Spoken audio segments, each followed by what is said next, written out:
I'm too busy. A fifth and final thing that I'm going to cover this week that we might tell ourselves or say to others that is provably not true is I'm too busy.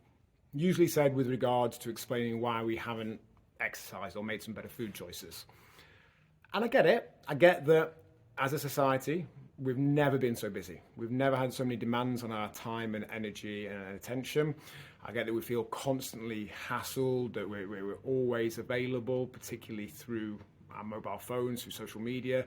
There's this demand for our attention and time that's higher than any point in history. We are busier than at any point in history. But I also get that nearly always when we say we're too busy, what we're just doing is switching off to the ability to do anything in that area. And a great couple of questions that we can ask ourselves to help us see that is, how busy too busy, or too busy for what? Because invariably when I ask people those questions, their reply will be something along the lines of this, all of it. They won't actually have defined what they are too busy for. And without knowing what we are too busy for, we will struggle to come up with what we are not too busy for. Because whilst we might be too busy to do 3, 4, 5 sessions down here at Rise, that doesn't mean that we were too busy to do any exercise at all. Whilst we might be too busy to cook fresh meals from scratch and learn new recipes, that doesn't mean we weren't too busy to eat in a calorie deficit. Because ultimately we can eat in a calorie deficit in a way that requires less time and effort than what we would have done otherwise. There is no version of reality where just having smaller portion sizes of the same food we were going to eat anyway takes more time than the bigger portion sizes. It will take less time, or for argument's sake, the same amount of time.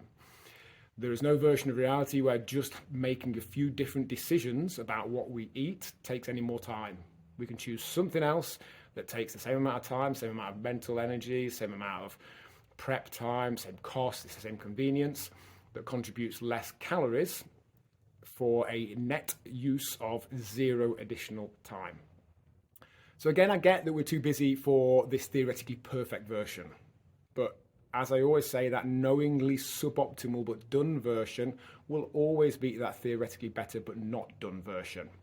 It's when we choose to switch off to doing anything less than that perfect version, which we may justify in our head as being all or nothing, but we know deep down won't actually take us where we want to do.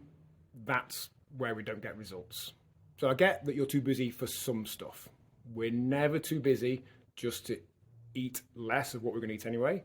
We're never too busy to make some different choices. And I would be surprised if we're consistently too busy to exercise at all for prolonged periods of time. I genuinely struggle to believe that if someone hasn't exercised in a month, there's over 40,000 minutes past there, I genuinely struggle to believe they were genuinely too busy to have done 5 minutes of exercise in that 40,000 minutes if they'd chosen to. Their justification was that wasn't worth doing, but as I've covered many times, any exercise, provided there's a bit of challenge and volume in there, is worth doing, not only for the benefits it brings directly, but for that change in conversation of our head from being I've stopped and I've got to start again, to being more of a slow down and speed up as circumstance dictates conversation. So in short, there are some things we could be too busy for. Making some better food choices isn't one of them. And I'd be surprised if we genuinely are ever too busy not to exercise at all for a sustained period of time.